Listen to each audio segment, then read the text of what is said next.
So we can just jump, I guess.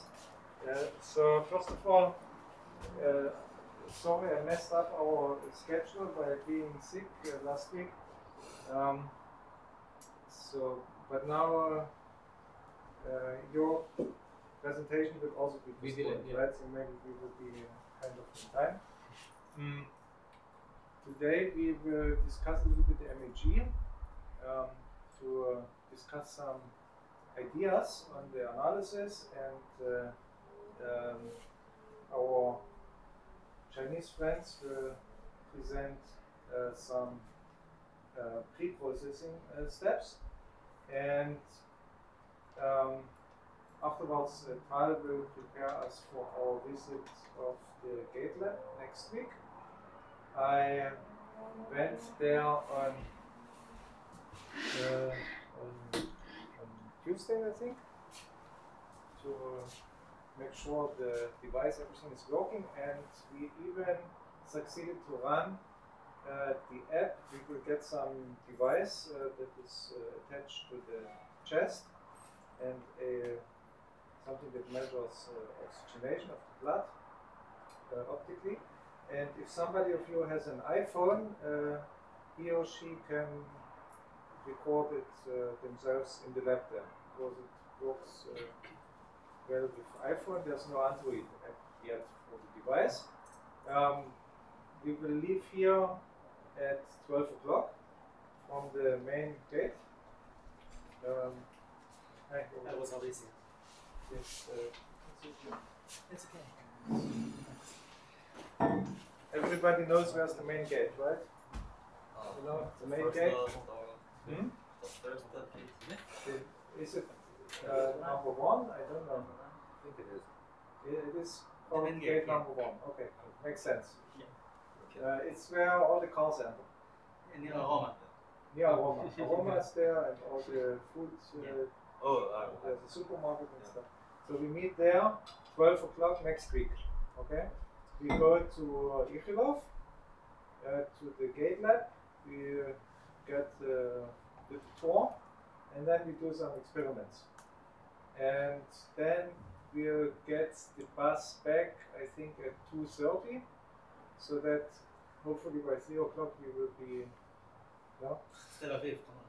So when should we leave to be back? Maybe we should be. Is it okay for everyone to Maybe we should be later back. Maybe we should come back later next week. Is it Shiva?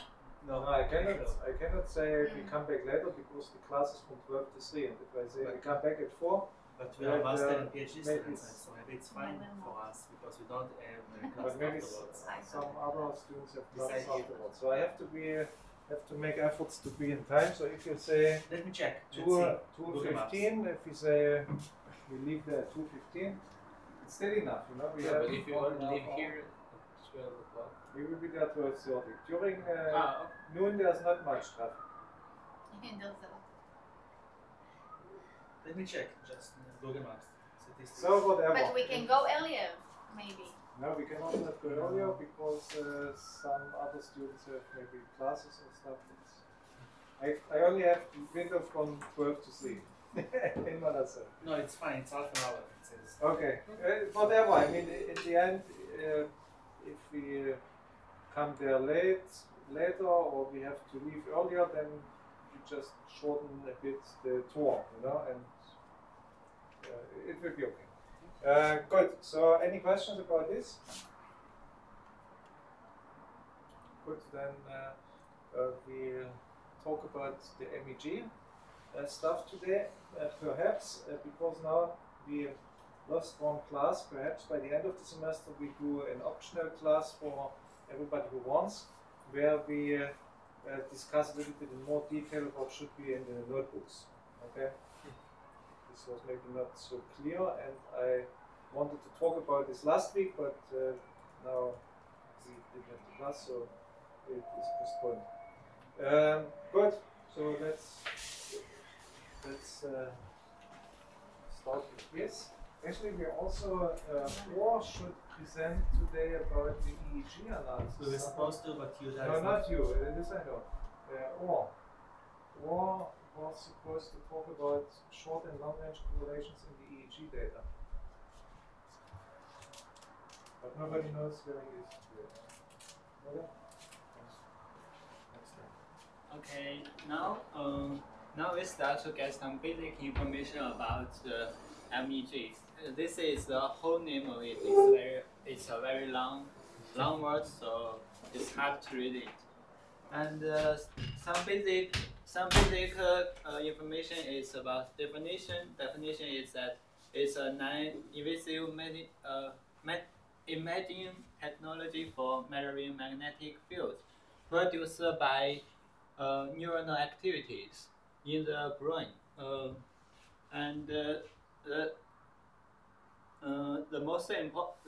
main significance is that it has a high temporal resolution and suitable for study dynamic brain process. And it was invented by David Cohen. It's a very basic information about it. And now it's it's some explanation of the definition of it.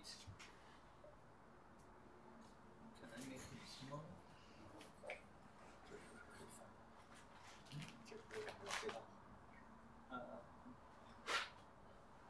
How to make it small to show the picture and the press control and then you can do it but with the the mouse problem wheel. is then, okay, it will be too small maybe. Control and then mouse wheel you can just slide it. No? Okay. no, maybe you can introduce it with a bigger. Yeah, I think nobody will read what we do. No, it's too small, I cannot read it. So. Okay. You can just explain. Yeah. And some of it we already discussed also. But go ahead. Okay. When there are some activities in our brain, there will be a current in our numeral cells here, like here. When it has activities, there will it will generate a current inside the cell. At the same time, there will be current outside it, but our method is to detect the current inside it.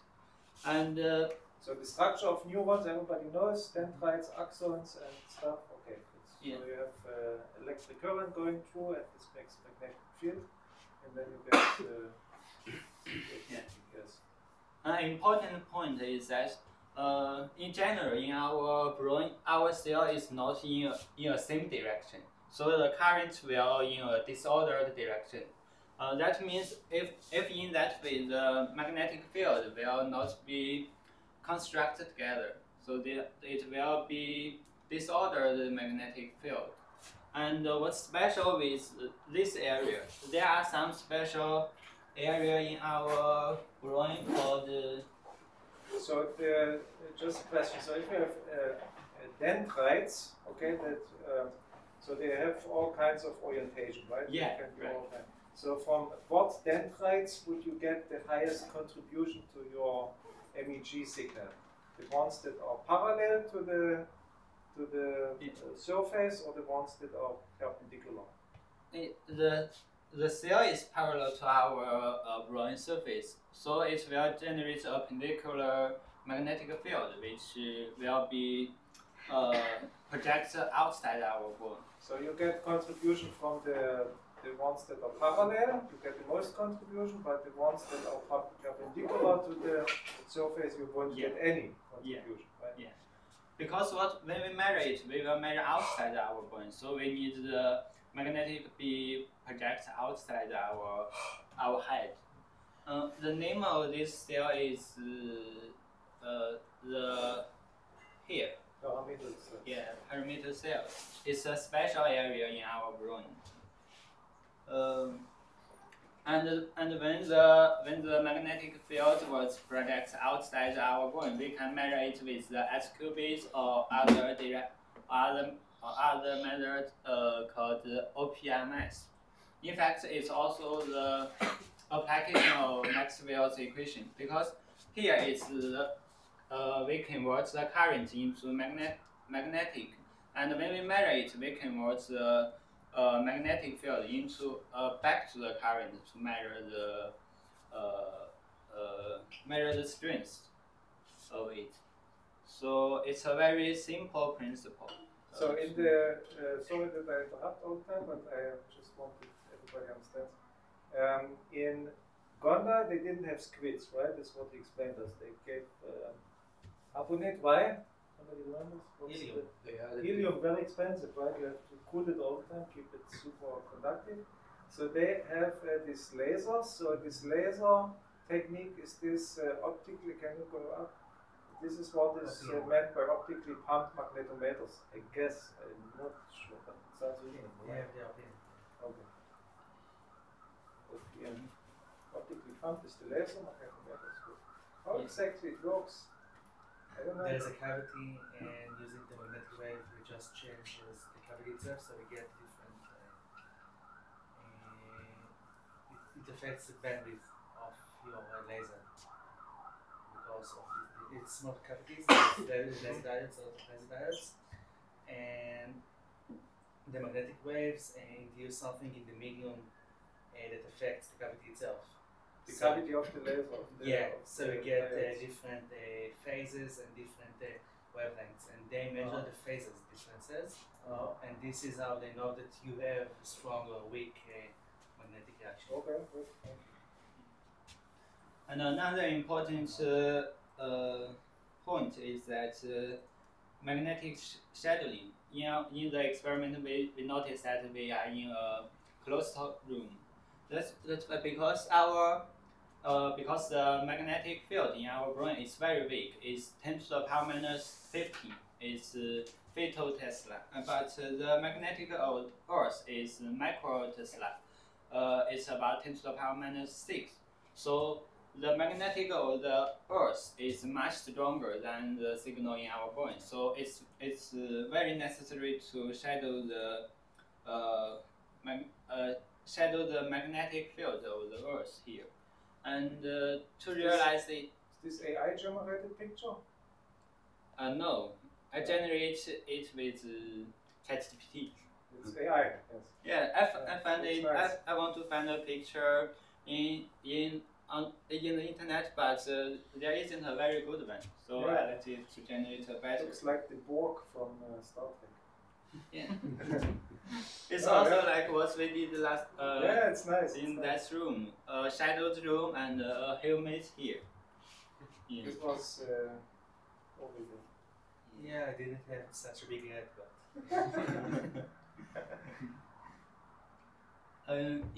Another interesting point is when the Cohen invents this method, he only used 1 point to measure the signal. And now it has been developed into a helmet.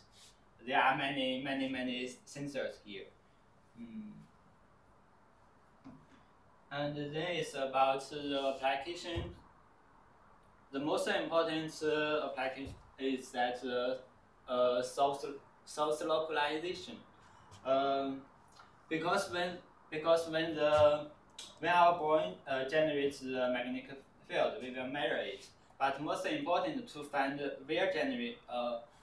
which area generates the signal.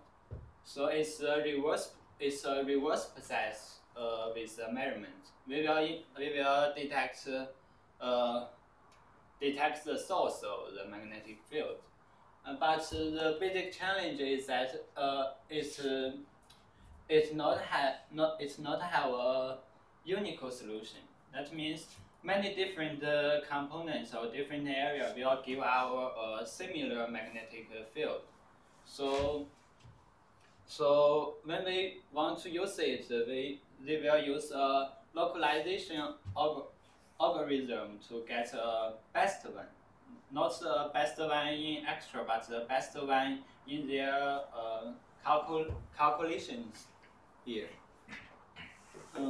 It's a primary difficulty because our brain is too complex.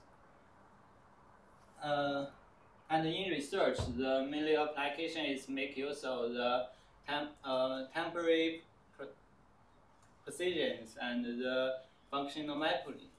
The temporary processing is that it has a very high resolution in the time domain, so it's very useful to get the guess the time when the events happen. And the functional mapping is like what we did before in that lab is to look at the signal. It's the vision signal. At the same time, it can also be done with other Arduino signal or other kinds of signals in our brain. It's called functional mapping.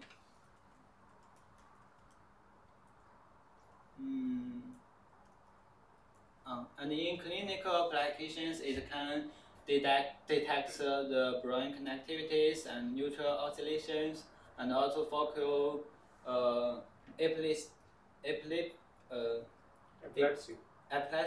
and fetal and all these signals. All these signals is related to our brain, and we can detect it with the MEG method without opening our brain. So it's very useful to use it in clinic. And compared with EEG method, there are difference and same points of them. Basic one is the spatial resolution. Our MEG method have a higher spatial resolutions compared to EEG here. And but MEG is only to tangletion components and primarily detects activities in CLC. It's just like what we described just now. It only detects the signal parallel to the surface, that is tangential exponents here. What is SALSI? Mm-hmm. What is SALSI? You write there detects activity in SALSI. What does it mean, SALSI? Oh, I forget something. SALSI? Yeah, it's sulcus and multiple sulcus. Sulcus, What is sulcus? the brain is the brain surface, the cortical surface is built like gyri and sulci. So the gyri is the ridges of the neuron Surface. Yeah, Yeah. and the sulci is the valleys in between the ridges. Yeah. Okay. It's like a curve in our brain surface. It's a It's curve. folded, yeah, okay. Here I forget something. Is that about action potential related?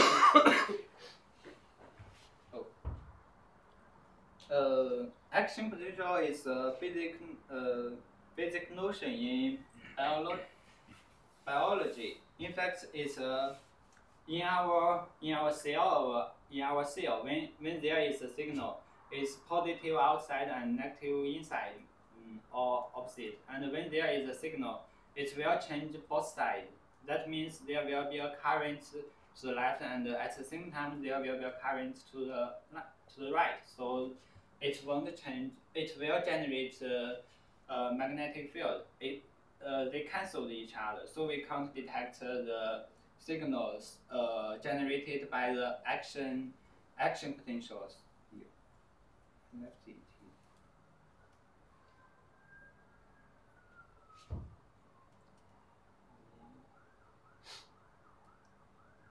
Okay, I think it's not.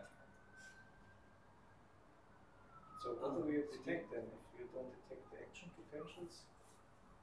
Mm-hmm. But this is the activity of the neurons, the action potentials, right? You also have some neuronal noise, but the real activity of the neurons is when they are excited and they reach the threshold and they fire, and you say this is not detected. So what is detected by MEG? Maybe the electrical activity in the dendrites. But the dendrites are, so the neuron crosses the threshold, and then the current, this is how I imagined it, is transferred from one neuron to the other over the dendrites, right? So, But so the action potential itself is not not detected. It's but not detected, but then conductivity in the the transfer. dendrites. Okay. Then the transfer is detected. Okay. Action potential is the exchange outside and inside. And what we detect is all the process inside the cell. Okay. And the difference, another important one is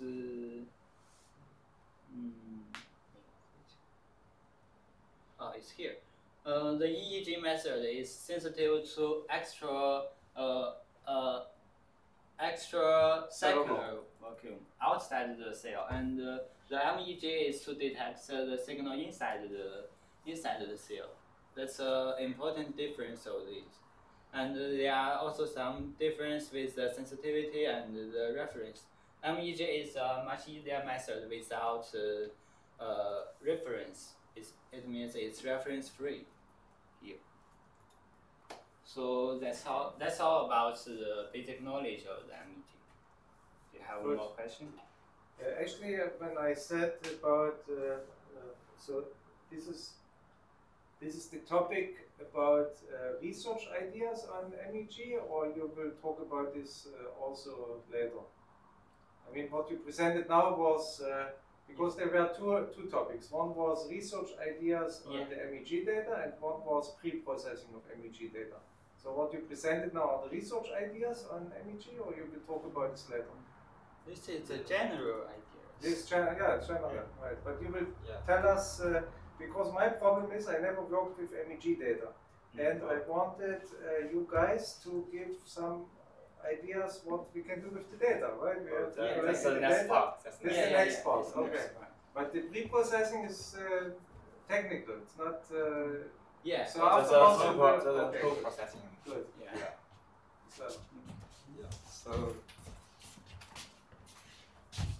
So that's MEG processing steps. Firstly, is pre-processing, just flatten, just smooth your signals to detect the epochs of the signals, and then you can do the event-related fields. So the first thing should be this is 1.6 giga the data from 2 people, okay, or even more. No, it was 1.6 already zipped, okay. It's a lot. So before we can give the data to the students, we have to resample it, downsample it to I don't know. I We do 100 hertz. How much? Did you 2 GB total. No, this is too much. They will Too kill much. me when I upload this on Moodle. They will. It has to be. Okay, but we have to when choose- I processing it, it's very fast.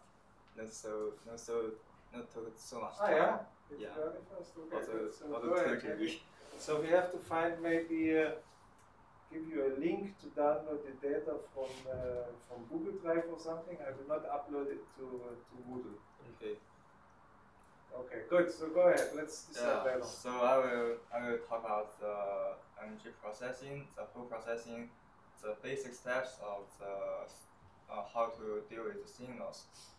First is the pre-processing, just flatten your signals and make it smooth, and get rid of the break and the non-cells. Second, you can Can do. you go a little bit to the that we can see? Second, Okay. you can do the event-related fields. That is average the neural reprocess cross trails to have constant patterns. And then you can do the frequency domain analysis. That is also called power spectral density, PSD. That is measure the power distribution across frequencies and compare the brain activity changes in specific brains. So that's the brain activity is what you did. You see the picture, and when you see the chair, you clean the bottle, right? Yeah. Actually, there is only one activity. Just when the picture changes, that's one activity. Not you clean the bottle, cause because every time the picture changes, you use your brain the same region just to see if it is a chair, but you use the same region. So the event node is not you clean the bottle, it's the change of the picture. Yeah. Okay. So then you can do the source localization and also the brain network analysis. That is use the signals to locate it, which part of your brain is used to detect the chair, the picture, and see what you see. So next is code, and first is pre-process and present data from the MG lab. So just download the package. So M&E is also what Yeah. you Yeah, use? it's the same one. Okay. Yeah, good. same. And first two is read the files of the titles. This will help us to know what we can do and how we can get the channels, what's their name. That's the TSV files, the totals, columns. You can see their name, type, units, circumference, and so much on. So wait a second. So what we got?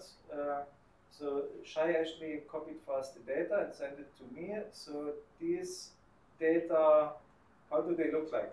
I haven't They looked at it. Look like I just gave it to you. it's so how do how they the look file like? this Can you one- maybe show them?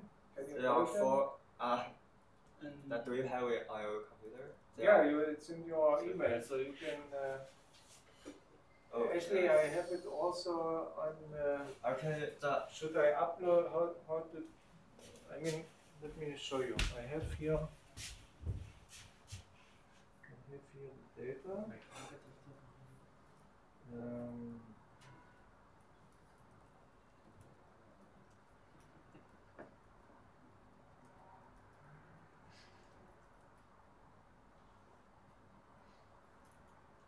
So here, see, course material and MEG data, and this is what I got from Shai. Okay. actually, it's just a help.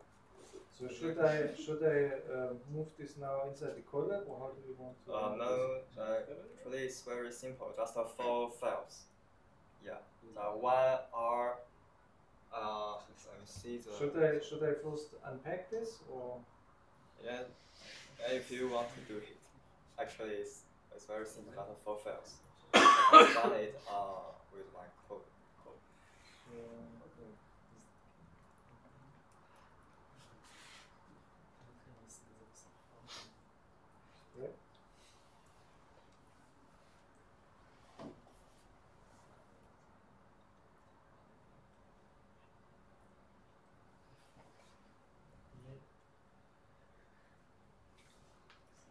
So should we then give everybody maybe these files, and they can Also do, you or can you co- want?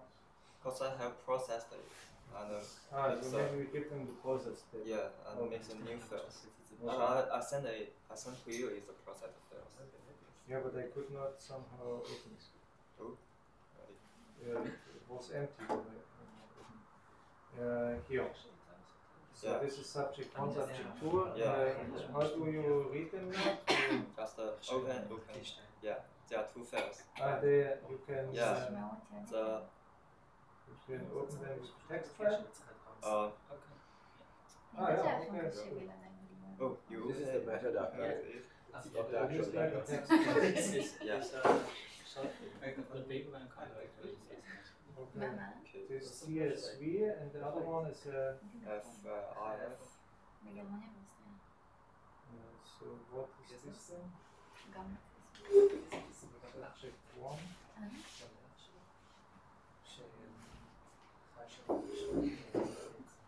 听过。CSV。ist schon Ah, das this is the final. Ah, this is the final. That's thinking about it. Okay. So maybe That's a little. just. Good. So this is the file. There are two files that we got for each subject. Can you just look here? So this is now first subject. Okay.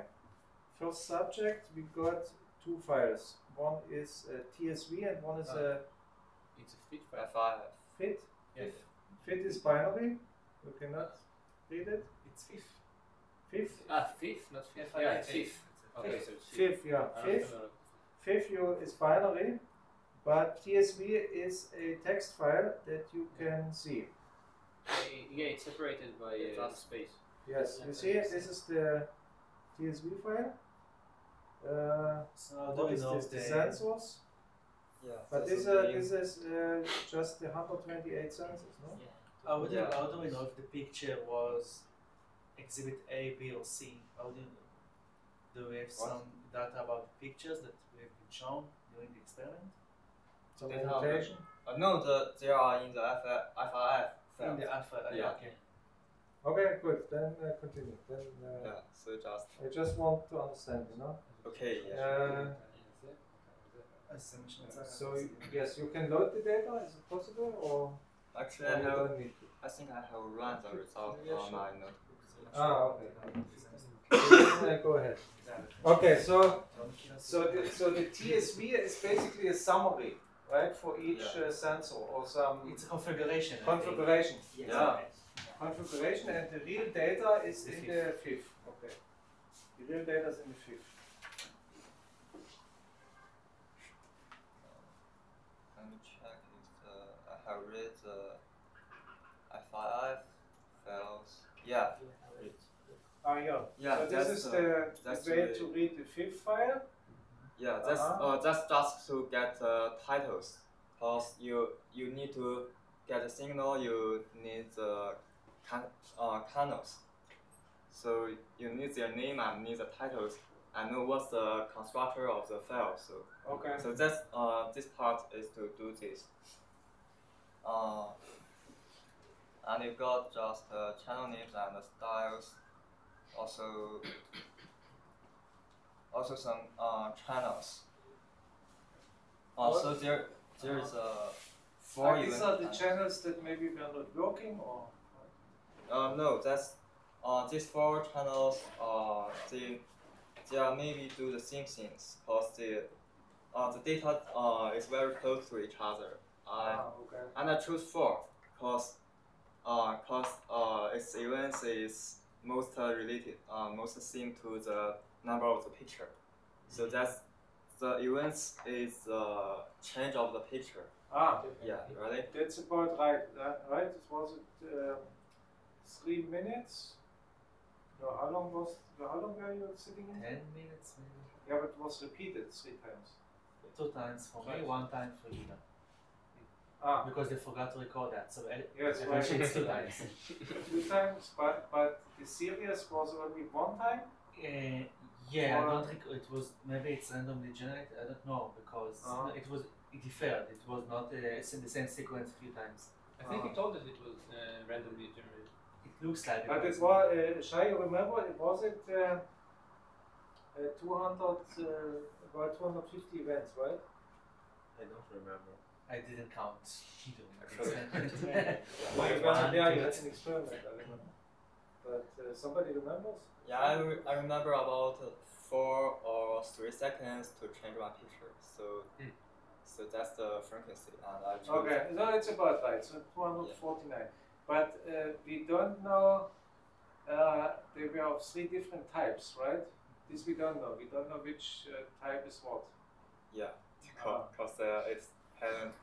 So we See, don't know. So we don't. So the data. We don't know what to do with the data because we. Actually, yeah. Let's just see. I thought the actual image I has. can check it. Chance to get this info, because then Yeah, believe we me. could do a grouping, you know, we could take the, what was the paradigm? It was neutral pictures and Food pictures. food, and what else? happy Good people neutral. picture and good stuff pictures, flowers, Positive, positive imaginary, neutral, positive, and food. and food. Yes. So we could We can we could average put- them. We can average them. Yes. All stimuli. But right now we check cannot it. distinguish which event No, we cannot. was. So Shai Yeah. will Yeah. ask. Or visual signal. Yes. So So- Shai, if you could ask this, this would be good. I'll ask it right now. Yeah. Okay. Okay. Very good. Then yes. So in this process, we just took the event 4 as each event sets the change of the picture. So that each event is extract your brain to think about. So that's the event. And then I just plot one signal to show you. Okay. The red one is the event. And there, I take the first subject to as an example. So maybe the first one is stop. We stop here to recording or something. So the red line is obviously the event. The event. The times when the event. When the time picture changes, there is the event, and this is one channel of the signals. Yeah, just plot it to see if we see it on the computer here, right? So, Yeah. So that's interesting. It has some trend up. Is this because you didn't feel comfortable that it's getting hot? It was the first subject, right? It was the You. first one that, yes, so it was me, so I don't know why. Yeah. It's the second time I've done the experiment, Actually- right? So I felt comfortable in the chair. Maybe I lost focus and then I regained it. I don't know. I don't know if this is the amplitude is I don't know. surrogate for focus. I don't know. Can we look at the second? Can we do this quickly or does it take- Second, oh, Does it that's take- maybe not so quick. We What? need to download we it need and to- upload we need to- it to. We need to open the file and reprocess all the. It's not so fast. Okay. Then leave it. Maybe it's something with the sensors. Maybe they cool down and then they Yeah, heat it up. would be Yeah, interesting maybe to see maybe this just channel. maybe just the temperature fitting up, and it's Yeah. float, cause I see it as miss, cause it will in the next step we will consume this term.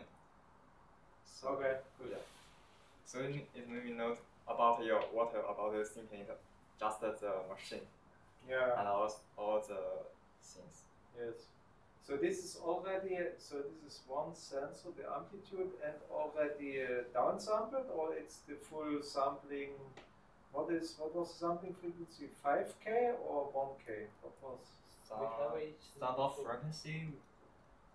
Was 5,000 hertz or 1,000 hertz? You can see it That's a in lot. the text. Text. It's in the TSV file. Also, you can find it in here. Yeah, sampling 5,000. Okay, so 5K. Yeah. So what you show in the figure is really 5K. It's 5,000 hertz. Simple, yeah. Okay. Yeah. You didn't downsample. Yeah. Mm-hmm. So Okay, maybe we can do this. It's not so important. 5,000 is overkill. 5,000 hertz. Yeah, but this sensor. yeah, that's very. Sensors It's are very working much simple. quicker than that. So next to see the event, we plot the event 4 time distribution to see if this channel event is what we need. And then here is the result. You see about let's say about 10 seconds, about 6 changes, 6 events. That means you the picture have changed 6 times about 10 seconds. That. Okay, the next thing, I just plot all the events of all the channels. It's a big graph. Yeah, that's a big picture. Can you understand it? No. That's it. Okay, that is the How did you color. show that? Yeah, this is the color, and the color presents the channel of each detector, Yeah. and this is the event ID. This is the times.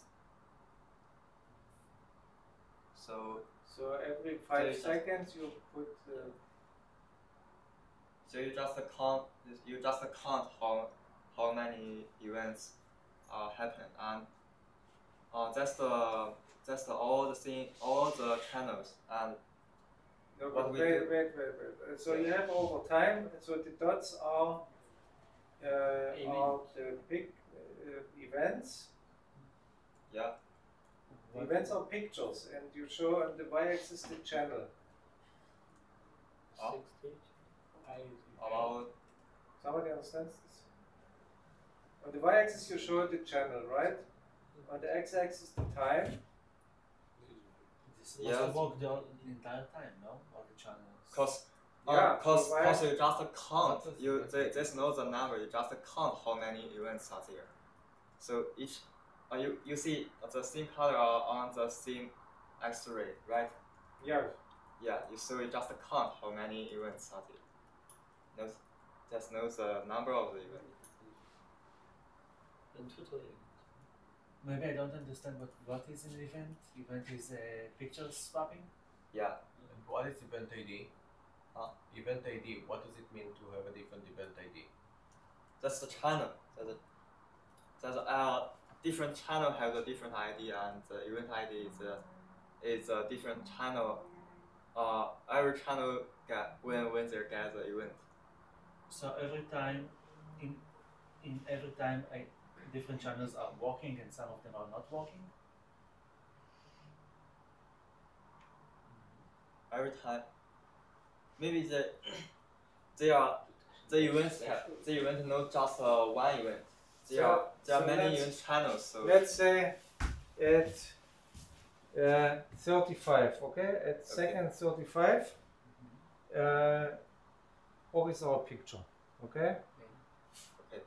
And what does it mean? So 57. 57 is a channel from the Yeah. MEG.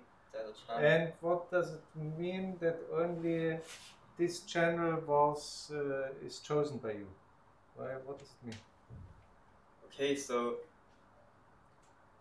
this is the channel 1.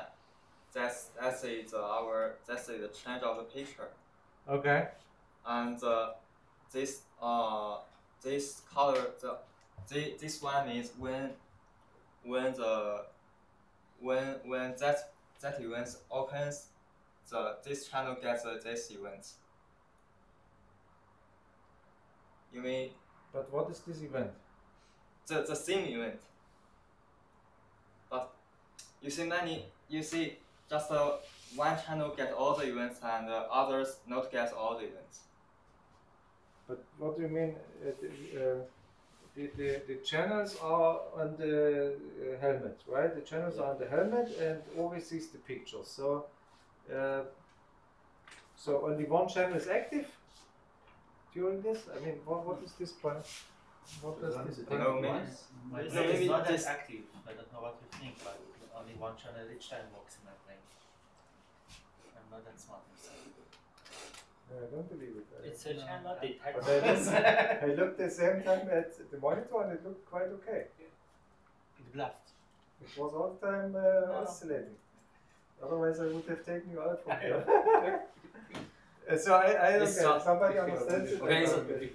It's okay. You first you understand that's the Ronnie events, right? The Ronnie events, right? The blue line is Yeah. the blue line is no, but if you have So this is not a line. That's many dots. these are many dots, yes, Yeah. these are many dots, but this cannot be the events because you say we have a picture every 3 seconds. So I would expect to see between 25 and 30 only 3 or 4 circles, right? And not so many.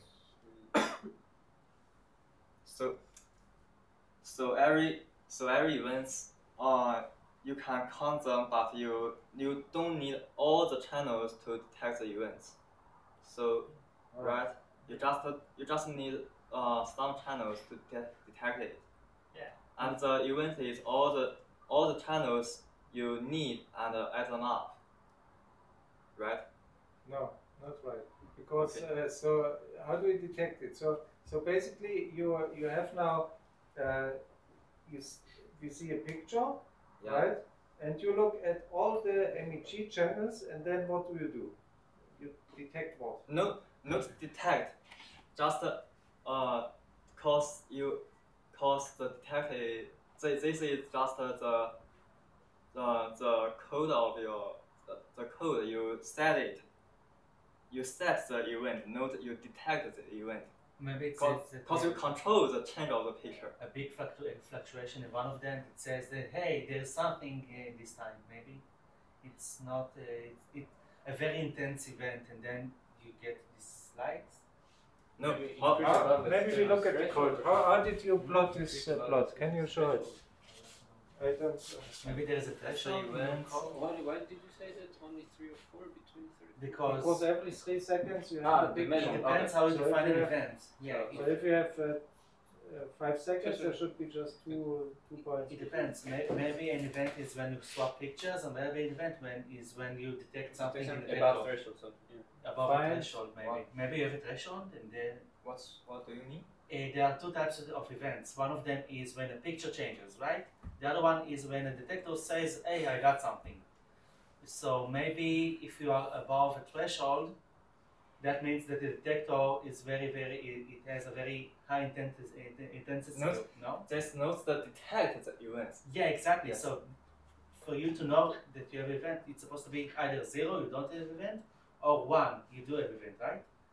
But everything is not, it's not digit. It's something that you have a lot of intensity. So maybe you're having your code a threshold or something. It says that if you have something above this, it counts as an event.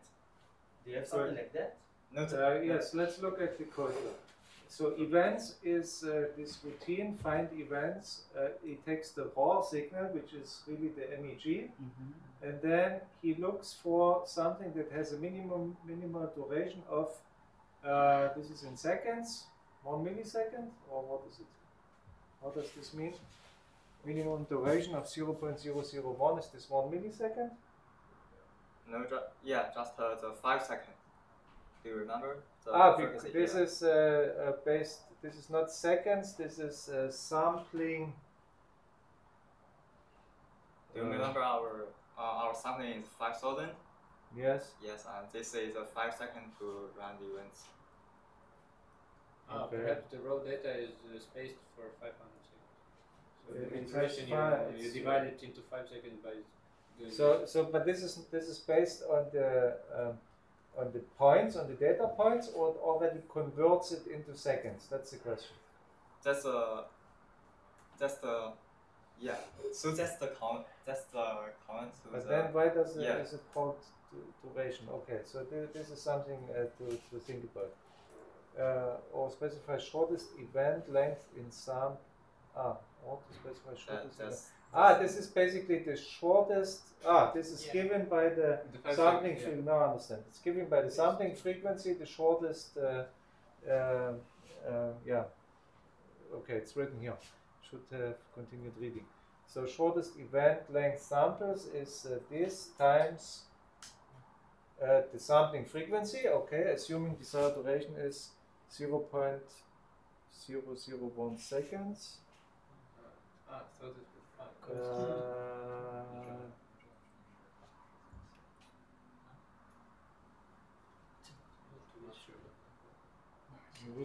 you just copied this, or you wrote this? He wrote this.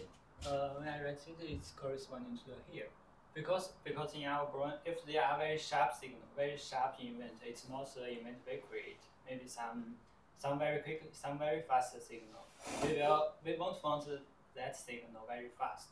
So Okay. we want it as a minima criminal. Okay, good, but something is not alright. So you have here 0.001, you multiply this by 5,000, so you don't get 0.001 seconds. with this rotation? It searches for in M&E the find events is to find time locked events, something that is simultaneous, that you have the same phase locked between different sensors. So maybe Good, you but just find if- correlations between them. But in this case, we should have at least 2 points, because two sensors are At least 2 points, maybe some. at maybe least 2 points. Okay, good. So we have to clarify this and tell them next time. But can we go back to the picture, to the figure? So let's see.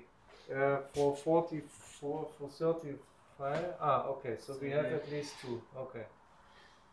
Yeah. Maybe it's also with the bottom one. Maybe they are all correlated. But with look this at this guy. This channel 1 always has something one. Maybe it's something. It's very like a reference. I don't know. So we need to understand this better. In the code, There is no reference in MEG though, isn't it? What? There is no reference in MEG though, isn't it? That's what they said earlier. To what? There is no reference in Think so. MEG. There is no reference. Yeah. Yeah, so So There is I no don't know reference. why this one has so many and Well, you don't have a point at exactly 35 seconds. You don't have a point over there, and you have 2 other points. yeah, but why is the channel 1 always the most? I don't know. Maybe they are all in correlation to no. That feel. Okay, good. Something to think about. Let's say it's a simple figure to show where is the event and how many events. There are not many more information here. Just to show where is Yeah, the but it's very critical to understand why. Now we understand at least what the dots mean, but we don't understand why the channel 1 has so much. Why is it in Activity, phase right? with so many others? Yes, why this is the one that is always. It's like a reference. It's like a reference. Yeah, it's got 3,569 events, Right. correlated events. So that's interesting. And this Good. is before Okay, filtering, that's the right? second Or have you done filtering? Yeah, this is before. This is before filtering, so maybe Yeah, this is original just test. noise. This is all the wavelengths. It's not for alpha. Okay. Maybe you have to invite Barat here to. Again, maybe it's very hard to find correlations before. Okay, let's see what. Again, this is not real correlations because it's not for just it's not for alpha or beta wavelengths. It's No, just it's for only, the codes. I mean, only you look at some. so the particular code is window. good. The code is good. It works, but it's not for the real data. Okay, good. So let's. what go. is the dots again? So So it's. I think that the dots mean that this detector and this sensor now are correlated between one another. And They are detecting at the same time. if you are searching for detection in the alpha range, and you're trying to find some whether they're in phase or something, so if they are in phase in this second, that means that you have an event, and they are Okay. both ticked. so that means the pink one and the red one are synced at second 35. Exactly. Yes. Okay. This is what the code does. This is the input and the output. But the question is why the first, the We blue can just line, plot why that. this Yes. is helping Yeah. so much. It's not. This is not. It should be more like uniform. maybe it's a measurement for if all the sensors works. If the sensor works, there will be a dot. If all the sensors work, there will be so many works here. And in the events, only several sensors work for each event. Because our sensor is cover all our brain, and for each event, only some sensors can detect it. Okay. What Not every sensor will detect. What we it. can do right now, if we have time and you have all the stuff, we can just do. There is a built-in function in M&E to filter. We can just do filter for alpha and then run it and see how it changes fast. Yeah, but we don't. It's have not. time. Yeah, exactly. No, it takes too long. Exactly. Okay, good. But at least we So they're all connected to what? we learned a little bit about MEG. Good. So let's continue. Okay. So next is the pre-processing the data. And for clear, I just first propose one signal, and then I will show you how to propose all the signal. First, just read the data and select the signal, and that's visualize. You may see the picture before. The original one is a very big one, so Yeah. it's not good to produce it later. And then I will apply the flating, and then the data quality check to see the extract data from the selected channel, and then I do the PSD. That's the picture, and that's the power spectral density after the flating. This shows the power of signal as a function of the frequency, typically in units of dB, and it's useful for analyzing the frequency characteristics of the time domain signals. And you will see that's very reasonable because the frequency just have a top here and it collapses when the frequency grows or when the frequency down. And this is now one channel or Just one channel. one because, channel? because many, if you plot all the channels, it will be very complex. Okay. But I also do it after. Then I select the events. As you see, as I have said, I just choose that events. That's the change of the picture and set it to an event. And there's the flirting of events. Then I do the time locked events epoching. One epoch says one events. You set the events time and you check and you get the signals between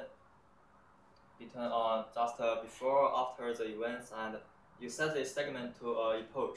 That's it to see the Epoch. epoch. And so your dashed line here is the epoch, or is it when the picture is shown? This is epoch. That's the epoch number, and that's not the time. That's every dashed line is one epoch, and the signals in the epoch. Okay.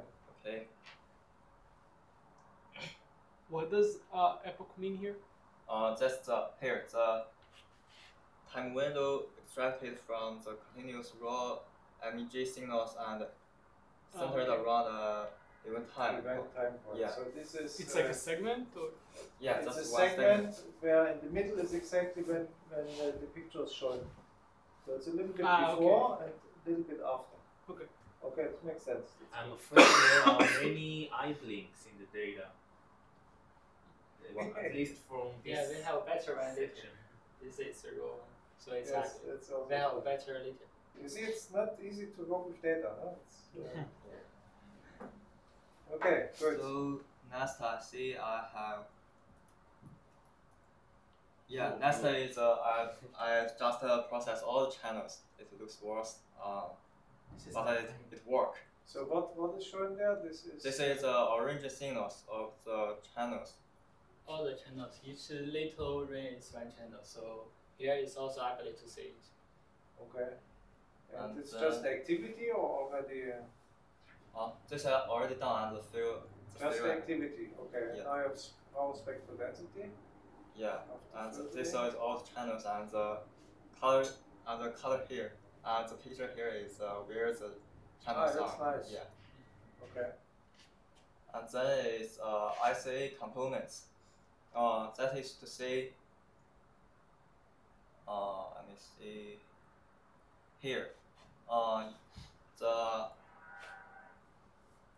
independent component analysis to remove the artifacts such as eye movement and cardiac artifacts from MEG data. Each image represents an independent component. That's here, the picture here. So that means you may have the energy signals from your eyes or your heart or something. So you just plot where the signals from, and you need to console them from your signals. You may need some experiments to do this, and the researchers also do by themselves, not the code.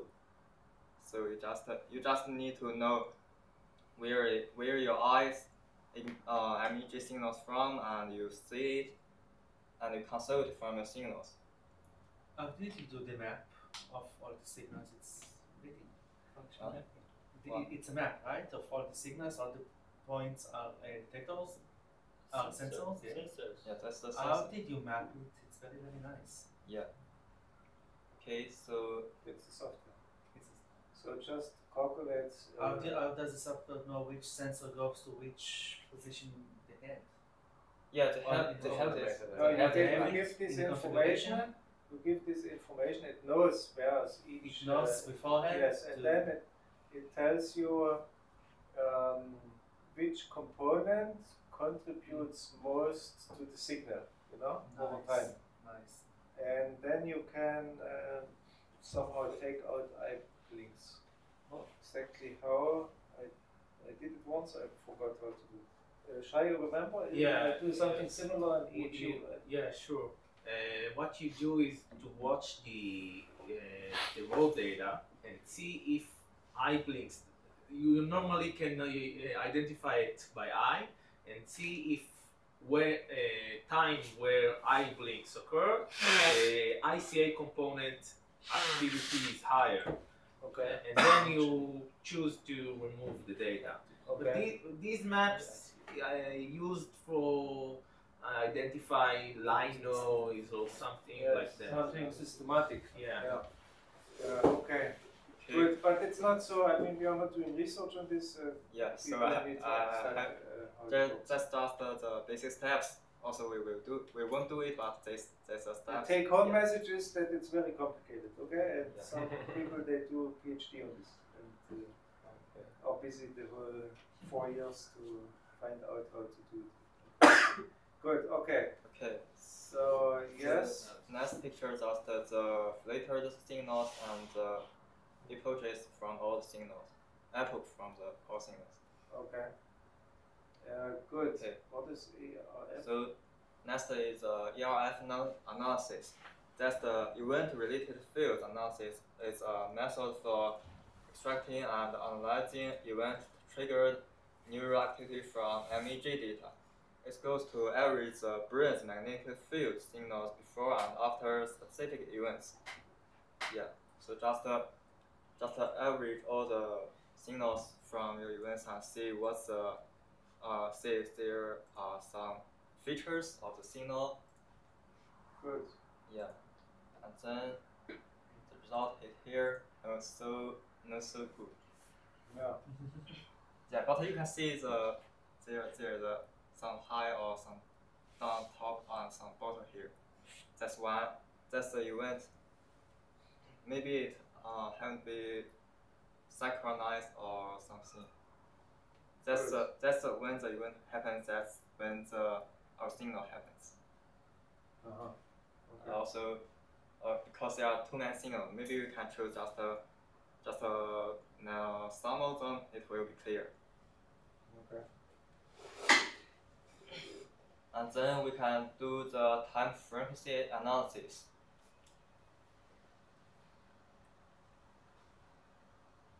That's the power spatial density of all the channels. This looks strange. Yeah. No so strange cause if you have all the channels,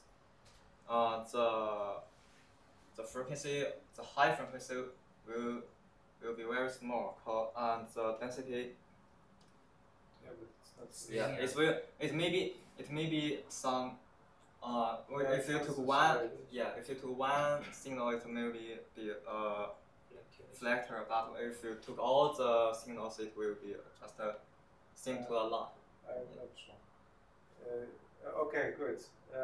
You have something more? Because we need to finish. Okay, just just like the time frequency analysis for epoch, and that's the frequency of the figure shows the changes in the signal relative to the baseline within a single epoch. Okay. So when use the white one is that is correct, same to the baseline, and the red one is you higher, the higher spectrum and blue is low. Okay, good. Source localization we don't do. It's it's just for just the process. The and whole also process. maybe network analysis we don't do. It's too complicated. We do the network analysis for the EEGs, and that's enough. Okay. So this is just to give you an overview what you can do with the MEG. Too much for us, okay? What you should do in your analysis is something simple, that you just work with the data and you produce some meaningful result. And perhaps the best is to just take power spectra, okay? Just to take power spectra and to distinguish the power spectra for the different kinds of pictures. I think that's enough. That's plenty for you to work with. Okay. So we still need We need the information about. Exactly. So you need to group all the pictures of the same kind together. Then you would need to take from each epoch. You already cut them in epochs. You take the epochs for the corresponding pictures from all the channels. You do a Fourier transform. I will write this again also in Moodle that you know. Then you take all the epochs for all the channels, and you do a power spectrum, and you compare the average power spectra for the three pictures. That's the Before filtering. Yes, maybe we will do filtering. I have to do it myself first, that I see there is something. I think that's the easiest and is some meaningful analysis. Or you want to do something else? You want to do? No, you need to tell me. You have to do it afterwards. Sounds reasonable? Yeah. What if we don't? What if we don't have the labels?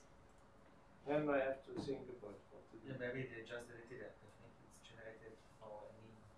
Yeah. That's, if we don't get this information, we have to think about again. Just the results. Hmm? Just the results and see what we get. Yeah, but distinguishing would be If be we nice. can, Good. So You mean distinguish between the certain parts of each kind of picture? not so parts. You just take. You have three kinds of pictures. Yeah, so the You group distinguish them between. together and do a typical power spectrum. I actually thought about to do an ERP analysis, average all the activity from all the electrodes, and see what is the typical response for. It's different. It's actually the same, but No, this is a time domain. That's also nice. We can also do this maybe. Okay, I will think about it. So you would just look at the time domain. and would you distinguish between different loads, or you take all the channels? Take on channels. All the channels. Fine. So you take all the channels and you look, is there a typical pattern? Goes up and then down. Yes, a typical pattern for All a the- kind of picture. Yes, this may be even more interesting than the frequency. I think that's nice. It may not be a nature paper, but it's close. Close to it. Yeah. Yeah. So let's do this. Let's do a match. But will this be more, maybe more sensitive to artifacts? And you just. But you have a lot of events. A lot of But you events. events. have a lot of events. You average about Thousands of events. yes. So maybe it will be okay. It's just background noise, you know. I think blinking. I will. You don't have the, I mean, the pictures itself, or are we without pictures? No, we need to Yeah. know the pictures. Yeah, we have need to only know which echo 250. corresponds to which picture. No, but you have also 150 channels or Okay. Wow.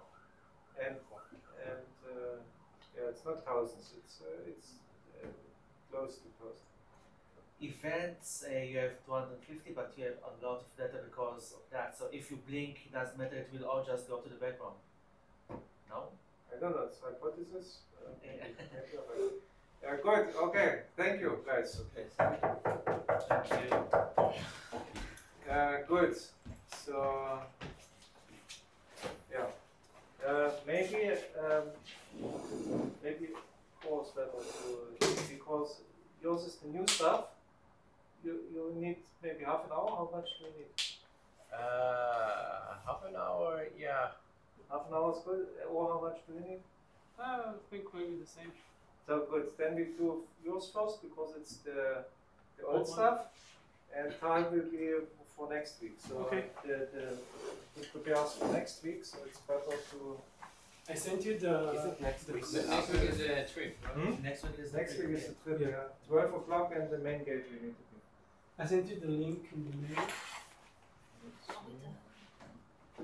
את יכולה להוריד את זה בתור מסמך PDF ופשוט לשלוח אותו. אני צריכה את כל כאילו את ההתקדמות הזאת לשים אותה. את יכולה להוריד את זה, אבל... לא הבנתי, מה זה המסמך השמאלי הזה? לא עובד עם מחשבי להתקדם. יש לי מייל ישן, והיא רוצה שאני אחבר אותו למייל החדש. נכון, אז... מישהי. אז אפשר להוריד אותו. יש כאן פרינט, ואז אפשר לעשות PDF, נראה לי. Looks good, right? נכון. Yeah. Good. Then You want me to run it? Should I have the? Do you have the files? התכתבות ישנה Or maybe we don't have the time for it. You just explain what we did and the results, and then everybody can do it by Okay. themselves and include it also in the notes. אני רוצה את האפל, I think. Okay. So I worked on autocorrelation analysis and on the EEG data that we measured, that we recorded a few weeks ago.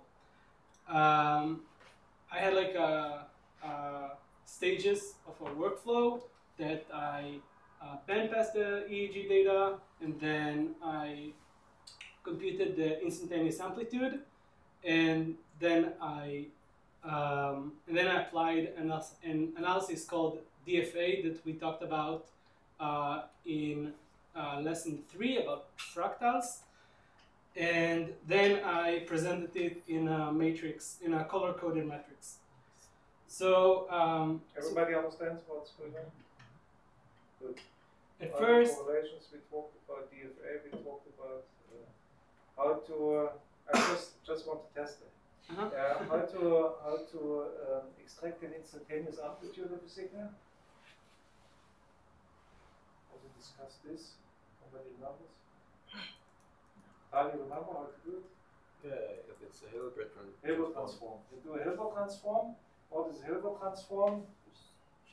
Shift by pi over 2, right? You construct an analytic signal. Analytic signal is a complex function. Complex function has an amplitude and in 2D and a phase, right? And this amplitude you just get from the analytic signal. Okay, good. So first I just set it up, all the things I need, the data, and upload it all. And we had the frequency of 100 sampling rate. And then for the bandpass filter, I use Ronit in the Yarden's code. So this is the AG signal, of course. After FFT and the bandpass filter.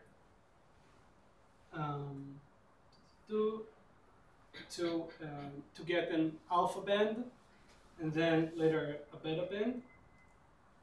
And from there, I calculated the instantaneous amplitude through a Hilbert transform, and then I took the absolute value of the signal that I got, and I put it all together, and I see the instantaneous amplitude in the time domain on top of the signal for the alpha band, and as well for the beta band. Looks nice, no?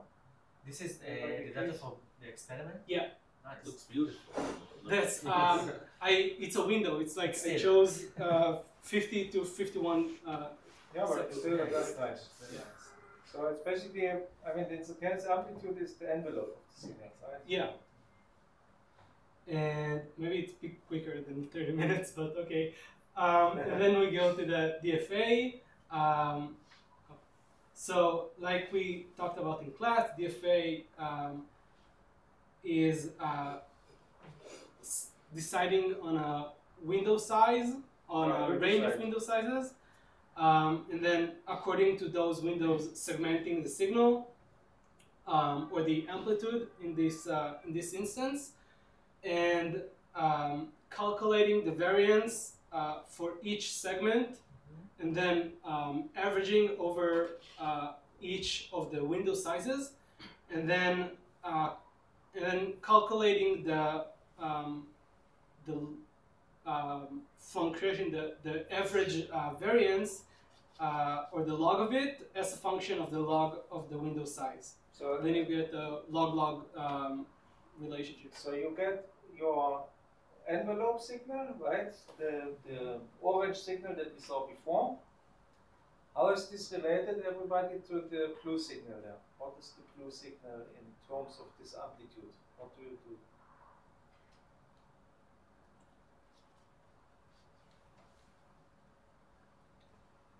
I don't understand what the x-axis is, to be honest. What is this F1, 2, F? These are the segments. This is the, like, each size is the window, so the window shift. That's the segments. Yeah, so what you do, so you take the orange signal, you integrate it, so you do this profile, it's written there, next to the little profile, you just add up the values, sometimes you have negative, sometimes positive, you get something that's more smooth, okay, it's a called profile function, and then you cut your signal into, you window it, okay, you do a windowing, and these are the segments that you see there of length S, and then in each window you detrend the data, okay, this is the red is the trend inside the segment, you calculate the difference between blue and red, and this gives you the green, okay? And then for each green signal, you calculate something like the variance, okay? So F1 square is the variance on the first window. F2 square is the variance in the second window, and so on.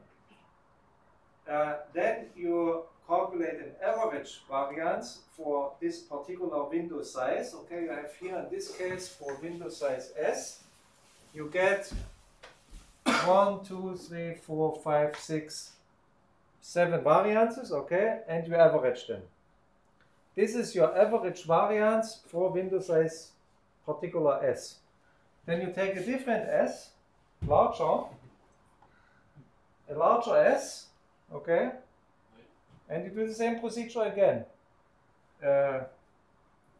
Estimate the trend, take the trend out, get the Why do we care about the variance? Huh? Why do we care about the variance? Because the variance increases with the average variance increases with the window size.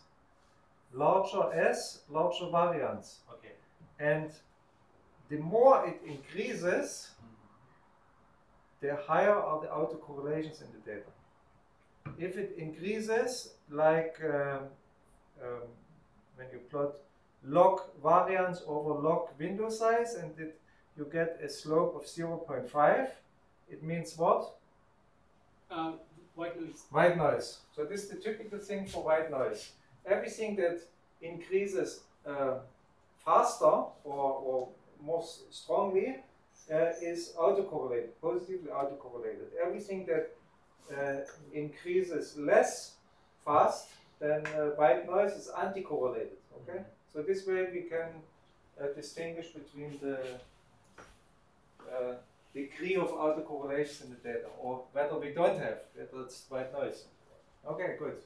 And so detrending is the subtraction of a linear or well, here But linear. you can use also any polynomial trend. Yeah, or polynomial trend, subtracting it from the signal. And then we have the smoothing of it instead of the very high variance.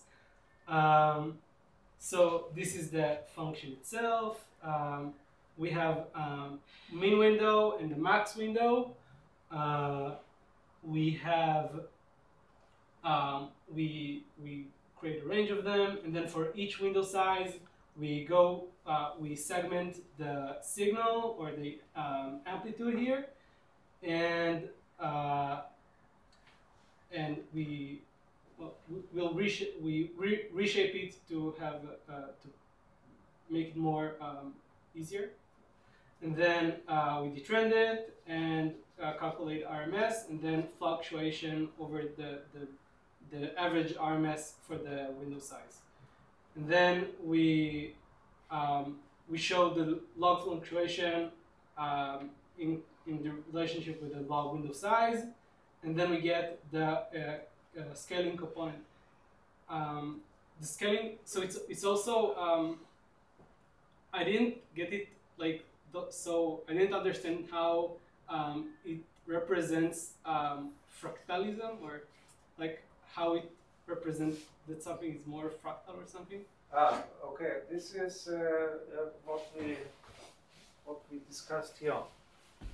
Let me just show you this quickly. Now it was in the lecture notes. How is it related to fractals?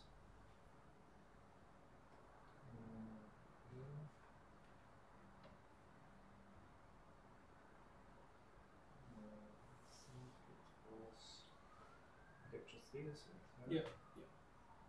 42, I believe. No, it was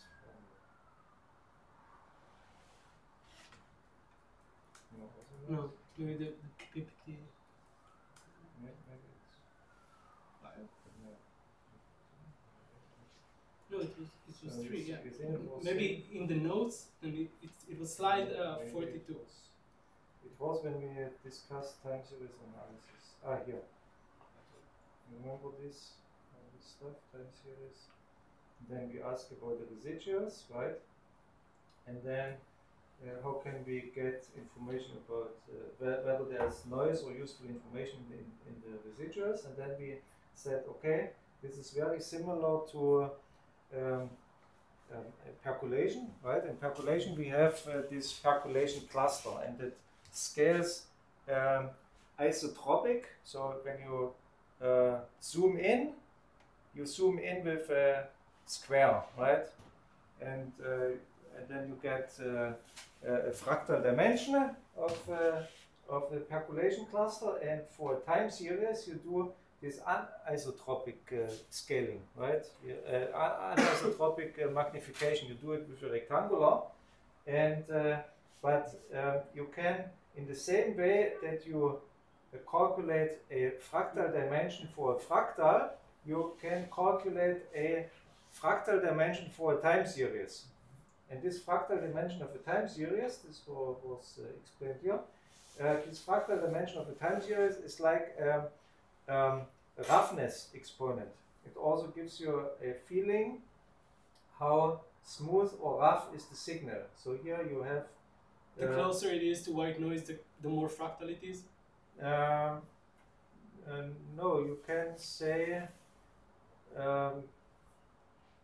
I mean, you cannot say that a fractal with a fractal dimension of 1.2 is more fractal than a fractal with a dimension of 2, right? So 1.2 is the Koch curve, same right to be called a fractal than the piano curve that has a fractal dimension of 2 exactly. So you cannot say based on this whether some fractal is more fractal than the other only because of the fractal dimension, but what you can say is just based on this roughness it's shown, more or less. Yes, what is more autocorrelated, and so this is more autocorrelated. Why? Because it is more smooth. You see, it's more smooth than noise. This is white noise, 0.5.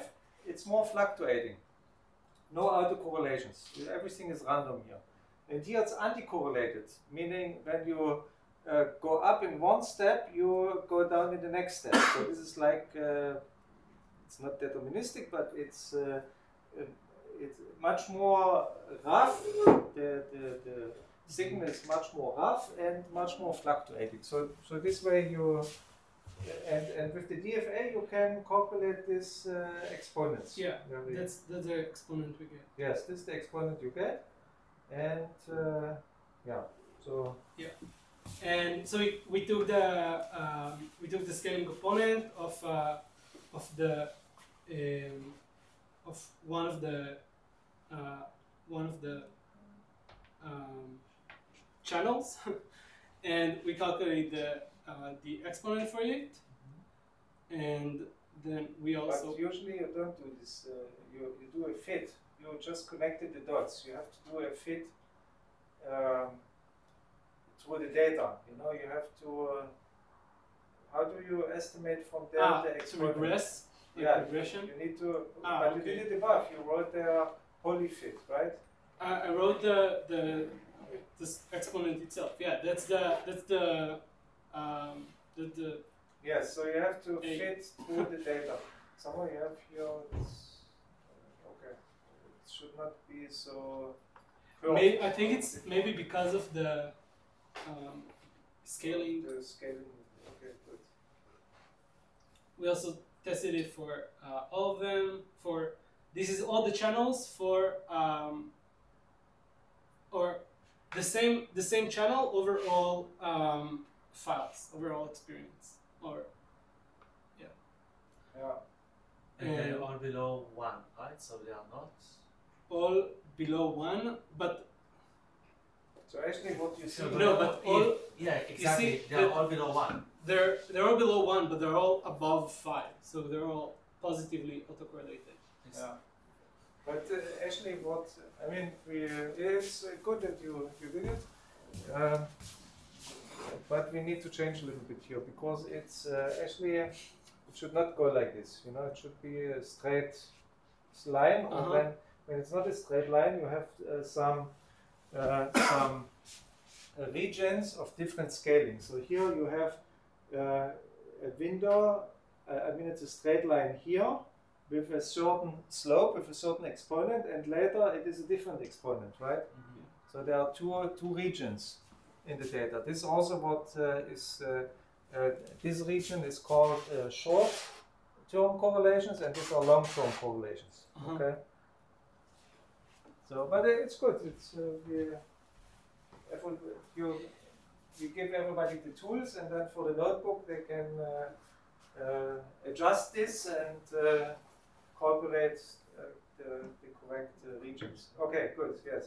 And then just for the fun of it, I tried it with the signal that is not instantaneous amplitude to see how it's more complex and less. Well, it's weirder. Yes. And what do we see here?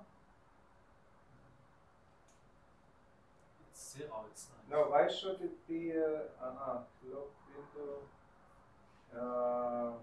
White goes down. Okay, this I don't know.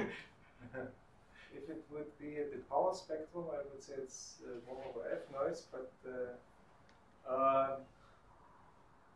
good. So this shows you that you need to do the filtering. Yeah. Okay. Otherwise, you don't get some meaningful result. Okay, good. But nice. In science, it is not. I mean, in EG they do it on the instantaneous amplitude. In other fields, they do it on the raw signal. So yeah? Cool. Well, who does it on the raw signal? I'm not sure. I saw it in a video that explains. But I'm not sure. So you should take this with skepticism. Good. And then we created a color-coded matrix. We decided on two window sizes for short-term correlation and the long-term. These represent seconds, and because the entire length of the recording is ranging from 3 minutes to about 5 minutes, the length of the windows is very critical. At first, I used a very small window range, and then both the short-term correlation and the long-term were very similar, and I didn't see any difference. But then I used too big of a window, and then it all just appears white noise. Good, So- but I can show you where you should set the boundary. Okay, let's see if you took the same. When you go up and you show the result. Good, it was good here. The boundary should be here. So until 1.6 is short-term correlation. You see, it's nicely straight line. And the long-term correlation should be from the window 1.8 to 2.2. This I would choose. Yeah. Okay. If you choose something different, it doesn't matter. But for the notebook, this is what you are what you should choose. That's why it's nice that all plotted this plot, because you can see nicely the two regions. Okay, good. And so we created the matrix. So what did you choose in the end? Which windows? I chose 0.15 to 1.6, so very similar to the short term, Okay. and then 1.6 to 2. So Good. it's a bit shorter than the long term Yes. that you pointed. So this you need to adjust in the notebook. Okay, good. And then we created the matrix, and this is the color-coded matrix. We see the alpha short. It's well, the beta short. It's the strongest. The alpha short is not as strong, but still strong. And then it's difficult to see the difference, but it's It's anti-correlated. it's Okay. anti-correlated. Yes, looks like anti-correlated, right? The exponent is below 0.5. Yeah. Yes. And this is, there's no difference between the conditions. Oh, okay. There, you can the R1 bit here is less anti-correlated than the rest, and there, you can see here a as different well. shape. Ah, Yeah, you but can see there. I doubt it's significant. So what? So Shai, this is your experiment. What is your interpretation? I don't know what it really means. Ah, okay. I have to figure it out. So first of all, it's very. So the two subjects do not differ very much. Okay, so this is already good. This means there is really probably some physiology behind that we do not. So L1 is the person that was sitting left, and R1 is the person that was sitting right. They are not different very much. You see. But also the But the scale freestyle, component is small. but doesn't matter. But also the freestyle and beat is not different. So that's something to think about. Perhaps correlations don't change. It's not a good measure to look at. Okay, you don't know. It's just the autocorrelation. Hmm? It's just the autocorrelation, but maybe if I want the other participant to affect my neural activity, I will expect the autocorrelations to be lower. Yes. I don't know. Okay, but autocorrelations do not change with the experiment. It's different to do you know the paper of Alon? So they show changes in autocorrelations also with different conditions. But it was a different experiment. I mean, it's Yeah. But here, no change in autocorrelation. Wouldn't we expect to see higher autocorrelation under beat condition than the freestyle? That's why I assume. One could assume this, but yeah, we don't see. Okay. And that's for the that's for both. This both is then, experiments. Okay. And we see there's a change in experience, but. So the only thing that not, really changes is the short for alpha. There's maybe some change. Short for but I mean it's different people, so it's it's not really indicative of something. Good. Okay. And that's just for the fun of it. I did for every every channel. Okay. And it's nice to see that it's very over all channels. Looks pretty much about the same. Good. And then I compared the matrices, where I mainly took different conditions, and then I created a matrix of the difference between them. Mm-hmm. So I did a matrix of that's a side by side just to see the two of them, and then the change between conditions, between the beat condition and the freestyle. So we see that the changes are pretty small. Yeah. And we don't see like a pattern or something, like there's no change, there's no positive change from going from beat to freestyle or the other way. It's very non-indicative. Okay. And then I did some t-tests that also came out significant. And I also tried to do it between the experiments, and it also very weird. Yeah, we see it already in the matrix that there's no difference. Okay. Yeah. Good. That's fine. I think for the notebook, you should repeat this for different windows. I will write this also in Moodle, and also do a surrogate test again. So surrogate in this sense that you would take the instantaneous amplitude. No, but you do a surrogate test for the coupling. Yeah. So they should it's the surrogate test for the correlations. How do you do it? You take the amplitude signal, the instantaneous amplitude, and you shuffle it. Doing so destroys all autocorrelations, and you should get what? White noise. 0.5. Okay. This just as a sanity test. Good. So if you why did I give this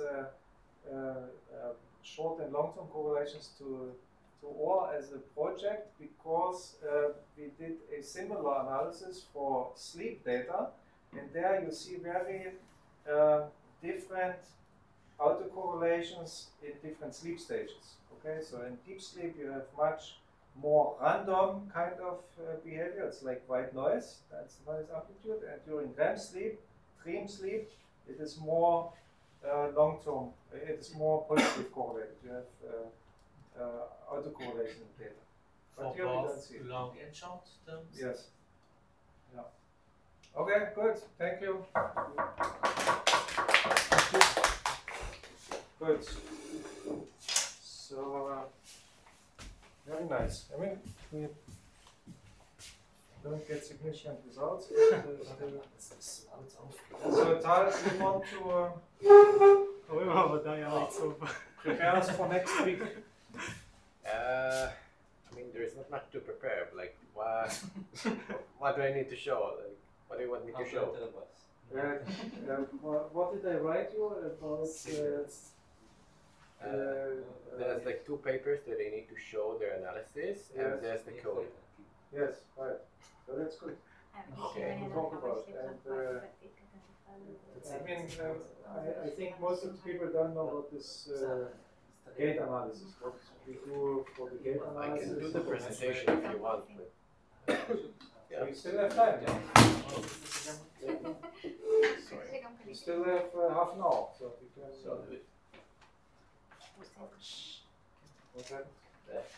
The laptop fell on my finger. Ouch.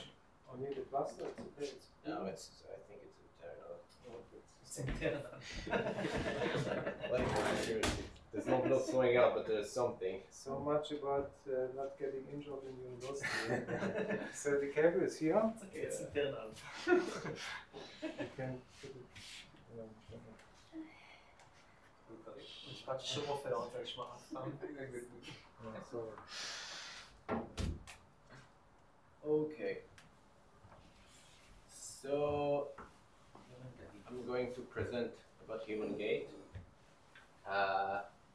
So first of all, we need to know what human gait is. So it's basically we analyze how people walk. We analyze their patterns of motion, and the way we do it is that there are a few ways to measure it. One is by using image processing, like processing the image of someone that walks and looking, maybe programmatically finding their limb movement or other stuff like that. The other way to do gait analysis is to use floor sensors that they measure force on the ground,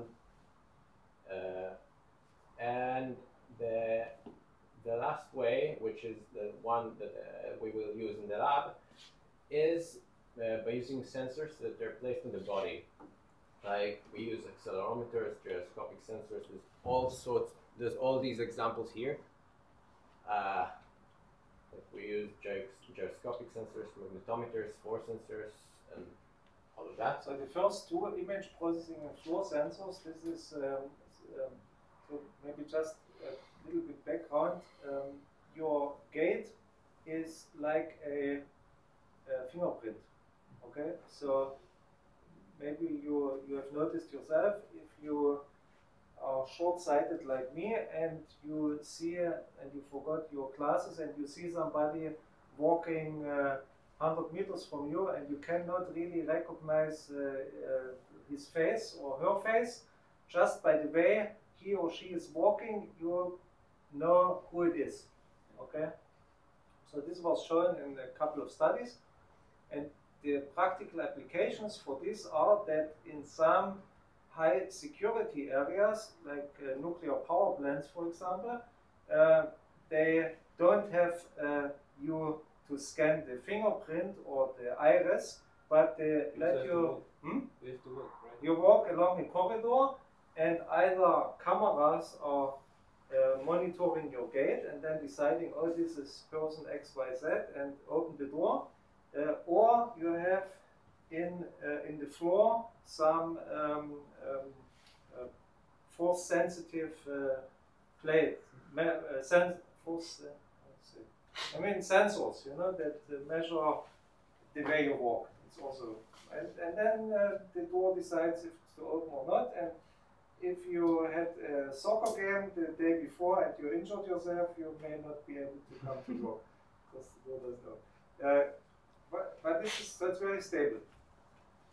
We are not going to study this. We are exactly as I said. We are having the other approach by putting a sensor on the body.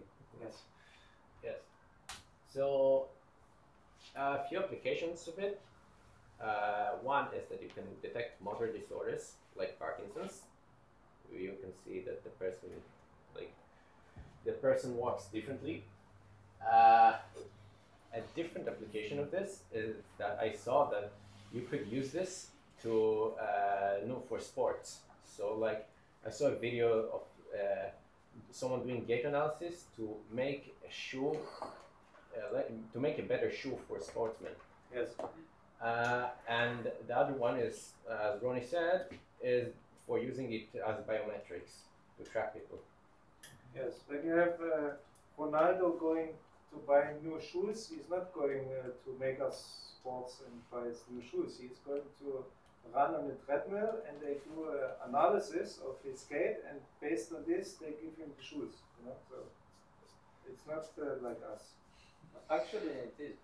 There is a shop in Nepal that does it for you. Ah, yeah? Yeah. I also did it once because I had knee problems, and then they design a shoe for me, but they told me, oh, This one fits you it's better. better for you than this. And Nepal, they have this. Yeah. I went to a very expensive place in Germany. Patrolin pays this, or you have to pay out of pocket? Okay. So, but it's not bad. Also, insoles, when they have to decide whether you need insoles or not, you also go to some kind of this stuff. Yeah.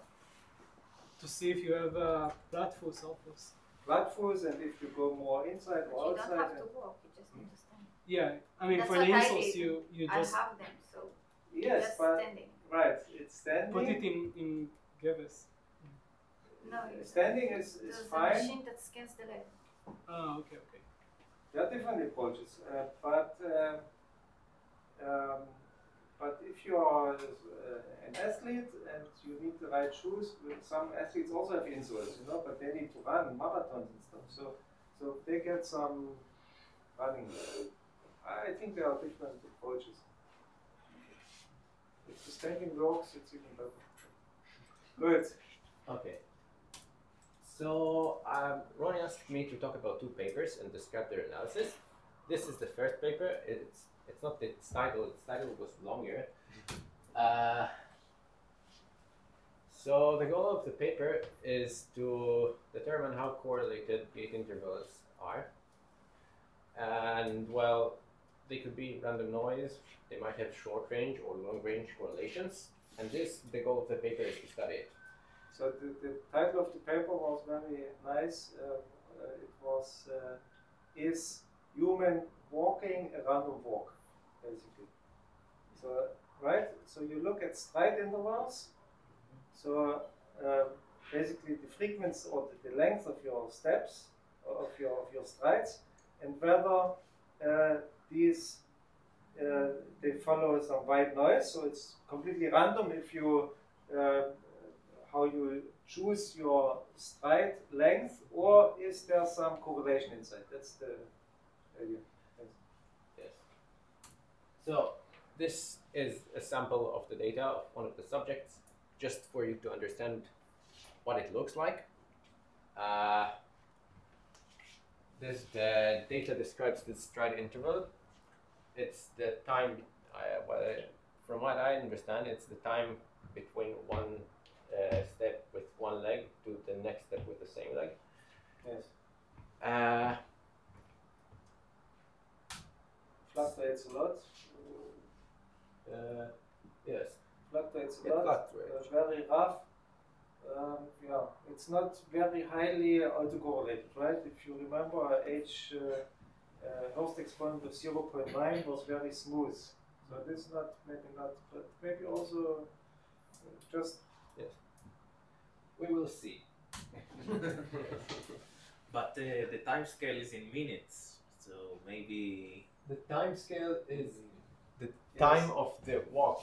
So someone walked for 9 minutes less, and the stride interval is like 1.2 seconds on average. Yeah. He just walk one direction or walk back forward on a turn right. That's a good question. I think they walked on a circular path, which I don't remember, but when I did these experiments, they walked on the corridor, so you all the time saw when they had to turn around and go back, right? So, but here we don't see it. This clear turning around. So a circular path is much. yeah. So the 2 analysis methods they used in the paper is DFA, which we've talked about a million times, and power spectral analysis, which is just looking at the Fourier transform and looking at the exponent that way.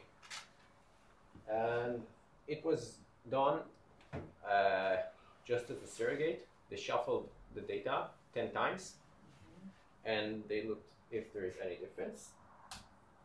And power spectrum analysis, this is just what it is, just looking at the Fourier transform and looking at the exponent. And there is a theoretical relation I found, which is alpha, which is the exponent that you get from DFA, the Hurst exponent, is equal roughly beta plus 1 divided by 2. But let's check this relationship. What is the beta for white noise?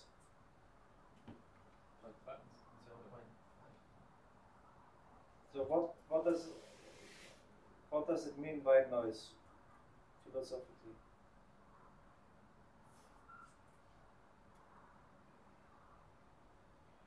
How do we get white noise? 1 over f. 1 over f. No, 1 over f is not white noise. Oh, wait. 1 over f is physiological data is 1 over f. Oh. But white noise, somebody knows? How do you get white noise? It's supposed to be constant. Yes, it's 0. What does it mean the beta is 0?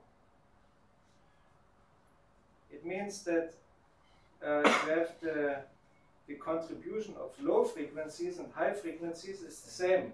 That's why you get white noise. You have all the frequencies have the same contribution to your signal. So you have a flat power spectrum. Beta is 0. So now plug in beta 0 to alpha. What do you get? Half.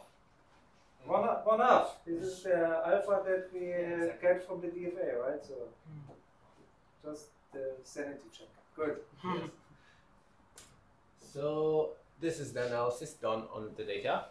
You can see above, this is the original data. This is the shuffle data. Here we see on the left, this is DFA. You have alpha equals 0.83. It's really hard to see from that distance. Like the shuffle is. I hope you can see it. Yes. Yes. And on the right, you see power spectrum analysis, which gives you beta equals 0.92. Minus. Yes, minus. Yes. And actually, also, the signal doesn't look very smooth. It is actually smooth, and the argument of Shai holds that it's just the time axis. If you would plot it on the time axis that is not so long, not 8 minutes, but 1 minute, it would actually look quite smooth. And this explains a Hurst exponent of 0.8. So don't be misled by comments of the lecturer. Okay. So the paper also tried to find a model which fits the data. It tried to find some way to produce this sort of noise. And in the experiment, alpha was 0.83. So it looked at a few models, and the model that it found is correlated CPG, which stands for correlated central pattern generator.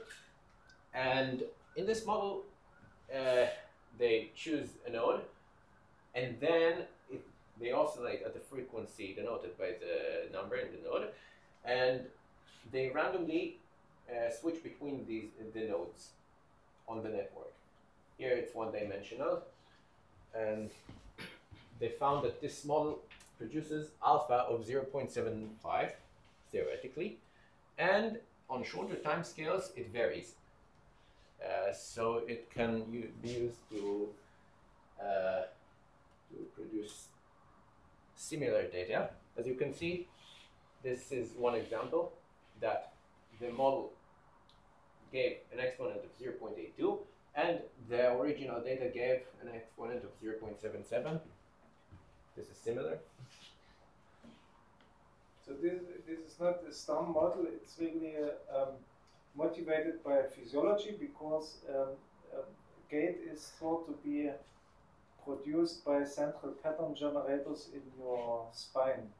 You know, in the spine you have central pattern generators, and they also in the brain. But so they, by having some complicated communications between them, make you walk. Okay. Yes. So, and this one way to model it. Very easy, but gives good results. Yes, it's very good results. And now I'll talk about the second paper, levels of complexity in scale invariant neural signals. And this paper tries to talk about complexity classes of heartbeat intervals and gate interstride intervals. The same thing that we looked at the other paper, just with heartbeats. Analysis methods, we have DFA, we have power spectral analysis, And there is a new analysis methods that we haven't talked about, which is WTMM, which is wavelet transform modulus maxima. So let's get over with this analysis method. Oh, and it did something different in the DFA, which is magnitude and sign decomposition. Basically what they did is that they decomposed the signal into a magnitude part and a sign part.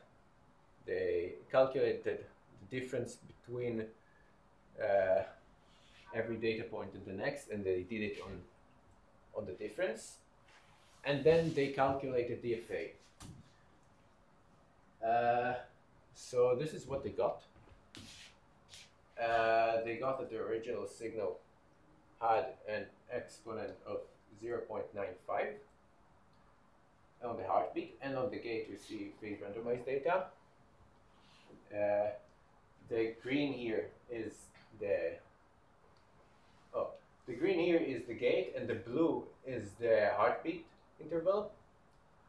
And we can see that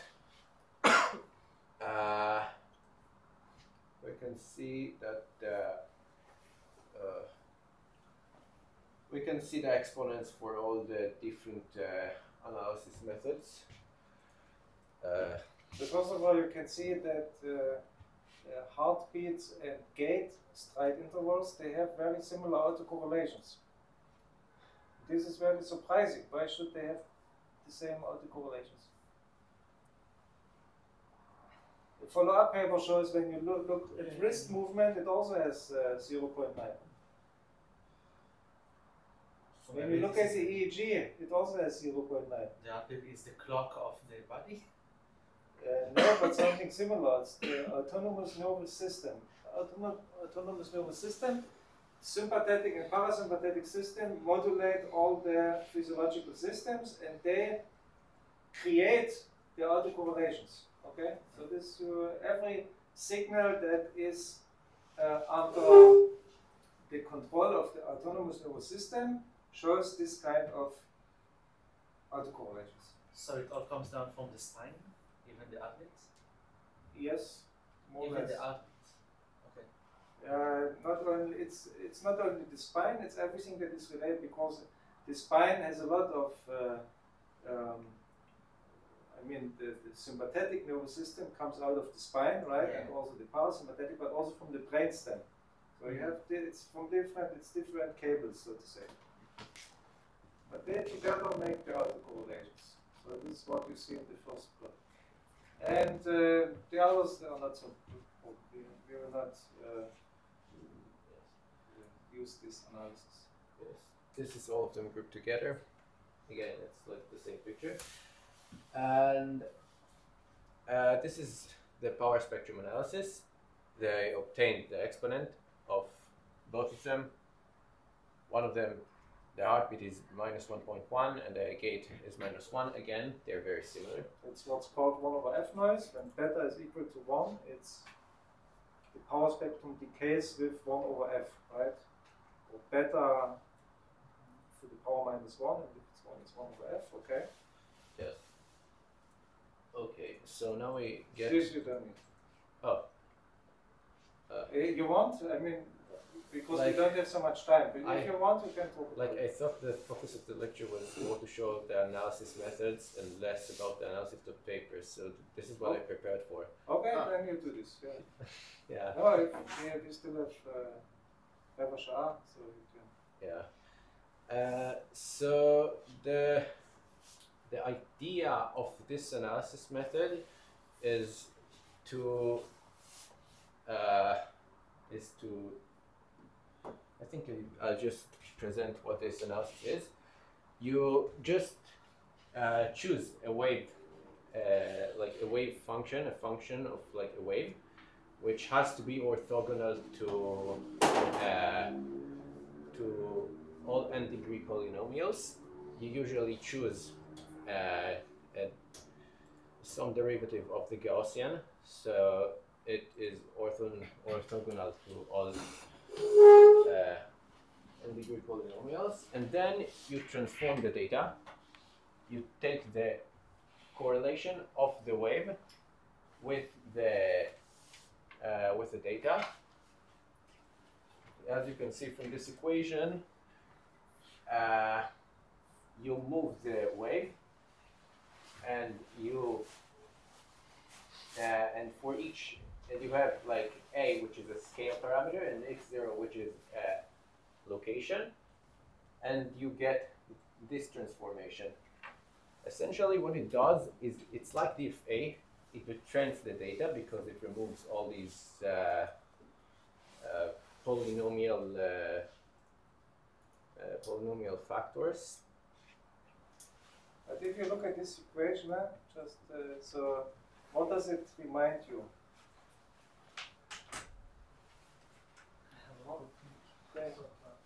Transform of looks like Fourier transform. Yeah, right. So actually, so for the Fourier transform, so this is like coefficients, right? I mean, it's called wavelet transform, but it's like in the discrete sense. These are like coefficients, okay? In Fourier transform, these were the Fourier coefficients, and what did we have instead of? This is the window. Yeah, but what did we have here instead for the Fourier transform? What was written E here? to the power of E to the power I exactly. omega t, something like this. And what does it mean? So here we try to approximate the signal by a wavelet phi that we can move. Okay, this is the x minus x0. We move it over the signal, and A is a scaling that increases or decreases the width of the wavelet. So we can make it more smaller or broader. What did we have here for we had the e to the power I omega t. So what did we do there? What do you do in the Fourier transform? You don't have a wavelet, so what do you use instead? What is e to the power I omega t? What functions? frequencies. Sine and cosine. Yeah. So you do the same. So here you have a particular wavelet that you do this, and for the Fourier transform you do it with sine and cosine function. So this was the big, I mean, we had Fourier to suggest this, and the big contribution of Ingrid de Bauchy, she was one of the pioneers of wavelets, was to say, okay, instead of sine and cosine, I take a particular wavelet that is doing also a kind of detrending and other nice things. Okay. Yes. This is an example that I found on the internet, which explains a little bit about the transformation, just visually. You have above the signal, and then you calculate the transformation on the middle, and below it is what we will later see, that we calculate the maximum, the local maximum of the signal, and then we have this on the bottom plot. Then what we do is we sum these maximas, and we put the maxima over an exponent of q, and that goes like that is used to find an exponent. For every q there will be a different exponent, and this is what we're searching for.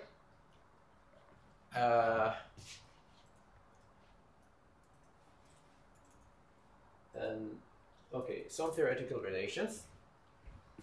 One of them is that this tau of q is equal to qh minus 1, and the other one is the relation to power spectrum analysis, which tau 2 equals beta minus 2. I'm not sure everybody understands this. It took me half a year during my master to understand this. But it's okay. No, it's fine. So so you should understand what is wavelet transform. Then the picture before was important, that you transform your fluctuating signal into you do the wavelet transform of the fluctuating signal. You get this kind of spectrum, right? It was in the middle with the colors. You can maybe plot it. Here, yes. And then you just and then there's some mathematicians said you don't need all this information in order to get the information about the fractal behavior. The most important is that you just look at the maxima. Okay, you detect here the maxima lines. You see. So, for example, this is a maximal line. And this is a maximal line. And you see that the density of the maximal lines decrease with higher scales, right? So you have again this relationship when you go to the next. So then you can calculate some kind of how's it called? Sum has some particular name, I forgot. But it scales like the scale. The scale, so higher scales we said less density, up to an exponent t of q, and now you choose a different q because this q gives you a kind of it emphasizes when you choose a small q, it emphasizes more the smaller q. Did you write it? No, I didn't write what smaller and larger q means. I give some intuition on why this is similar to diffray, but I didn't do any more. Okay, it's not a longer shoot, not good. So back to the paper. It did analysis on both gait and heartbeat, and this is a plot of tau of q, which if you look at it, for every q there is a different slope, and this slope is what we're interested in because this is the exponent. This slope corresponds to this one, to this point. And we can see that for gait and heartbeat, these things behave differently. For a gait, it's just a straight line. Tau of q is a straight line, this exponent that we found. And for heartbeat, we see that it's not a straight line, and it varies. And this is what the paper said is a multifractal analysis, a multifractal signal. Good, now I remember. Large q emphasize more large fluctuations, and small q emphasize more small fluctuations. Okay, so and if small and large fluctuations play a different role in the composition of the signal, you have a multifractal. So this you can see when this slope changes, right? So if you take a small q like -3. You get one kind of slope. If you take a positive q, you get a different slope. So if the slope all the time changes, and large and small fluctuations play a different role in composing the signal, you have a multifractal, like the blue line. If the slope does not change, meaning small fluctuations and large fluctations contribute kind of equally to the signal, this is like a white noise in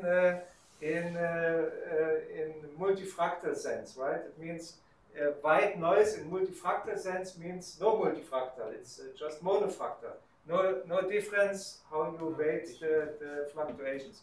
And then you get here something that is not changing very much with Q. So that's the purpose. So while the heartbeat is multifractal, so both of them are 1/f noises. But the heartbeat is a special kind of 1/f noise that is also multifractal, and gait is not multifractal. Okay, but gait, you want to say something more? But gait is multifractal for. Gait is multifractal for children.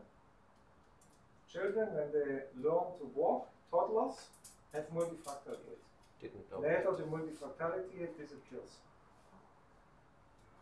has something to do with maturation. We don't really understand with all these central pattern generators in the spine and in the brain. When they develop, you lose this multifractality, which is a good thing because gait gets more deterministic, more stable, whereas toddlers all the time fall. And toddlers also, for them, it's very difficult to walk constantly with the same speed. It's very easy for us, but for little children, they either have to run, it's very difficult for them to walk next to you, give you the hand, and you should try it. Or you know it. It's very difficult for them to walk at a constant speed.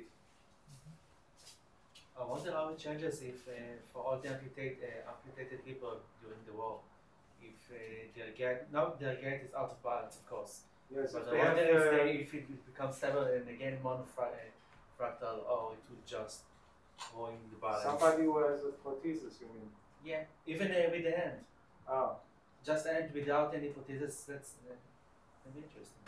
Yeah, maybe there's somebody who studied it, I don't know, but good question. We have a lot of test subjects right Yes. now in this one. Oh, yeah, that's unfortunate. Yeah. Good, okay, very good. Something to say about the device? Did you want to? Yes. Yes, okay, good. This last slide. This device that we will use in the lab is called an chest sensor. And it has, I think it has 2 or 3 sensors, which are temperature sensors, accelerometer, and it measures ECG data.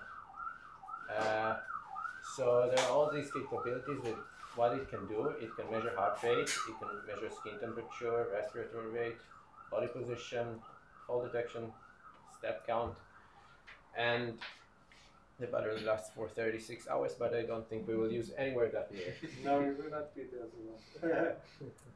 And that's it. Thank you. Good, thank you very much. Okay, good. Thank you guys. Next week, trip to Ichilov. Again, 12 o'clock, please be in time. Where? On the main gate. Main gate, where all the cars enter. There will be a bus. Outside or inside? You will see us. Oh, so that's. I will ask Rita again. I guess outside. Or we will see. It's a mini bus for 20 people, so it's not that big. So it could also be inside. I don't know. I will write you. I ask Rita. In Shiva, do you know which VR lab we are going to? Is it in the rehabilitation Yes, building? rehabilitation In the minus hospital. 3 floor? Yes, there's only Okay. one big dome. There's only one. They have some VR laboratories. but Yeah, I yeah, don't know no, if we are going to the this big one. dome. It's there are only 3 in the world. Yeah, so the big dome, yeah, it's Yes. minus 3 in the lab. Okay, thank you. Yes, it's minus 3. Minus 3. Yeah, Yes. yeah. But we will also It's go not there very high. by bus. We go all together. No, just You will be there already, or? maybe. It's okay. Okay. So, but there's also a bus. But about this, I will tell you next week, not the week after. And another thing, since we get the bus sponsored, the people who pay for the bus also want to probably. So Do we get actually, checks? the money for the bus comes from our education. You know, there's some education department that. Yeah, wants the guy to that came with improve- us to the energy. Hmm? The guy that came with Yeah, us to the Ellie energy. who did the picture, he is in this department that wants to improve teaching for students, and so they give the money, but they want also to have the payback, you know. And the payback is to do some pictures and maybe do some filming, and I don't know, maybe interview somebody of you and the researchers there, so they want to show to the world how much Bailan is doing for the students, you know. Yeah, it's important. It's important for publicity. So if you do not agree to be filmed, which I can understand, then you just tell them. Okay? And if you want to give an interview, you can also tell them they are happy about volunteers. So much about this. Okay. Thank you. See you next week. Thank you. Thank you. So maybe Ronnie? next week we'll go there because I I volunteered once at a week in Shiba, Ah, okay. here in Milbat, if you know that. So I volunteered. And they are doing the technology is to